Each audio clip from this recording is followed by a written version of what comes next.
এই দেশের জন্য আজ তোমাদের বড় প্রয়োজন, তাই তো শিবির করেছে এই মহৎ আয়োজন। এই দেশের জন্য আজ তোমাদের বড় প্রয়োজন, তাই তো শিবির করেছে এই মহৎ আয়োজন। মেধাবী তরুণ সাহসী তোমরা জাগাও মনের ইচ্ছা, ছাত্র শিবির হাত বাড়িয়ে জানাই শুভেচ্ছা।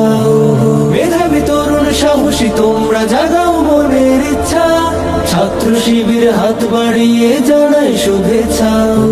জানাই শুভেচ্ছা, জানাই শুভেচ্ছা, জানাই শুভেচ্ছা, জানাই শুভেচ্ছা। সোনার দেশের পরতে পরতে অসৎ লোকের বাস, দুর্নীতি আর চাঁদাবাজিতে হলো সর্বনাশ। সোনার দেশের পরতে পরতে অসৎ লোকের বাস, দুর্নীতি আর চাঁদাবাজিতে হলো সর্বনাশ। সৎ দক্ষ নাগরিক আজ